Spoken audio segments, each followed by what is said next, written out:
that I look at digital at its most basic core, which is just ones and zeros, on and off switches. And when something goes digital, it can basically then have the ability to have socialization, interactivity, depending upon what the content organizer wants it to have. So I think that if you start with that as your basis, it really can envelop everything else. Every media type will be digital within the next 5 years if it's not already, or is in the pipeline of being digital already. So any people who still think they're in traditional media are fooling themselves, because it will all be digital. Not saying that there aren't going to be cases where the other media still survives, but in some form or function, each piece of media will be digital. Okay. Yeah, so I'm going to go with a very difficult to explain example, but I think, so I look at this from a business model perspective, because I think that's what's causing a lot of the disruption, if you want. The thing that's most interesting to me is the level of contribution that people are making, even when they don't know that they're making a contribution. So my favorite example of that is Google doesn't exist unless you make links. So how do you build a business where essentially the people doing all the work for you are based, they're not on your payroll, they didn't know they were working for you, and yet they've helped you build a huge business.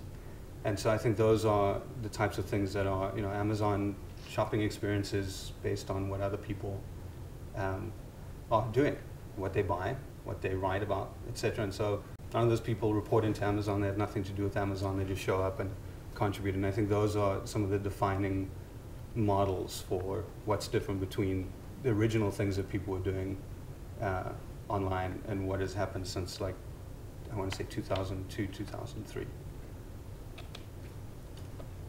I guess the only thing I would add is I think whatever the definitions are, they're all merging anyway. So whether it's professional content that then users aren't creating, but they're interacting with it, or they're doing sort of, almost like cookies out of a mix. You're not starting from scratch, but you're taking media types that you're then interacting with, sharing with other people, adding something on top of, because the easier it is to do a form of user-generated content, the more you get. The more engagement is required, the less of that you get from users. I think there will be a big explosion over the next 36 months of, quote, traditional content that is increasingly controlled by users in some way, that they're modifying it some way, adding to it, but starting with a professional base. Yeah, I think you're right in terms of everything's blurring together and stuff, but it's interesting in the language because you can sort of do linguistic archaeology. It used to be there was stuff and there was like new media, and then it became traditional versus digital, and soon it'll be just stuff and old media, or like something that's not relevant anymore. Mm-hmm. It just takes time for these things to shift, structurally. I'm going to follow up on that later. But anyway, how did you get into interactive media? Chuck, I'm going to start with you because you had the more traditional background. Right. Most of my background was actually television, and then I found my way into magazines. But it really started with an adjunct to an existing brand. I started the Ladies Home Journal website as sort of 5% of my career, and then later ran for a broadcast group, a group of TV stations, and increasingly that became more and more of my time. And the last four jobs I've had, 3 of the last 4 were 100% digital, and I like it that way. I think my experience is a little bit more accidental. I had a friend who was working for a company called Star Media, which was a Latin American internet company. I think internet company was exactly the right way to describe that. But they asked me where I was from. I said South Africa. They heard South America, and they hired me. And so actually, what happened there was they had sort of an interesting situation. They'd been buying a bunch of companies. They had multiple email platforms and things, and so they looked at their business as, we have sort of a problem of too many platforms. Can you consolidate them? And all of a sudden I was having conversations with brands and people like L'Oreal who wanted to find a way to go into Latin America and address that audience. And so I still don't know if I'm in digital media, but that's kind of my how I got started. I was also in television for about 6 years, and what we do is we are basically the activators, the media buyers. So I bought broadcast, cable, syndication, TV, but I was always kind of a tech head, just in my personal life as a consumer. And I kind of, also am very diligent about reading the trades and saw the writing on the wall probably like 3.5 years ago, and went to the person who's running my department at that time and said, I think that there's going to be this shift where there's going to be ways to extend a lot of the brands that we put on broadcast and cable television right now, along with those properties into interactive media types. And he bought it because he's a really smart guy and I'm very persuasive.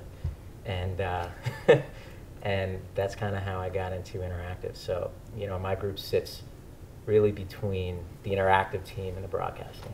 And the goal of it is to try and really start to hybridize the agency and get people who would normally consider themselves traditional to become digital experts, and people who are digital experts to become traditional experts, because there's a lot to learn actually from the traditional models of the past.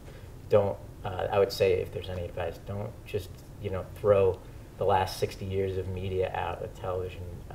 There's a lot to learn from that.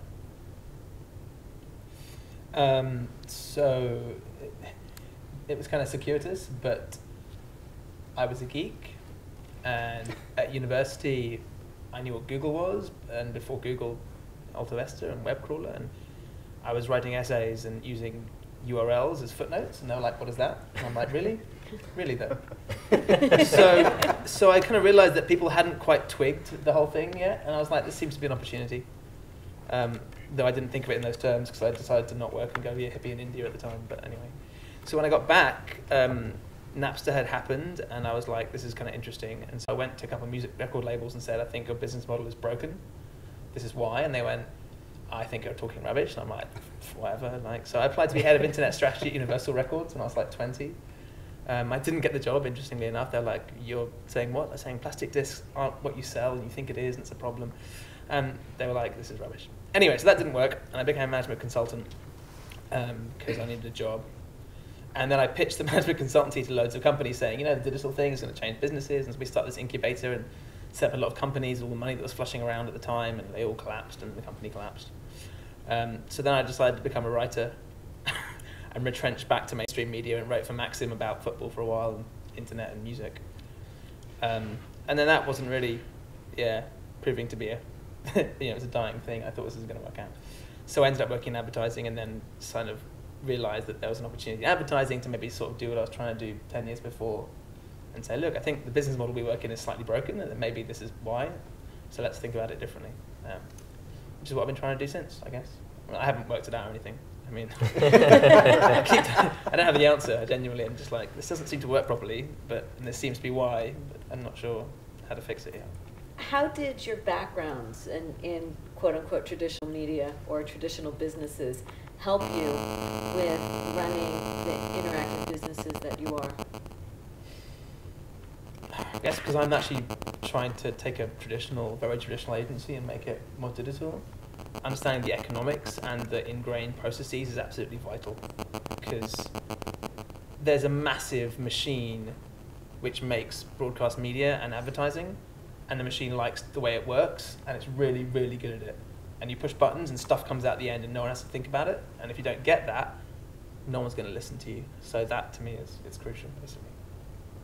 Yeah, I mean, I would say when you start to learn both, then you're able to act as an interpreter within the agency, and then you can see everyone kind of, if they're in silos, kind of resents the other team a little bit. I mean, the interactive guys think that the broadcast and traditional guys are just head in the sand. Great, take the planet. The TV guys think that the interactive guys are like just cocky, kind of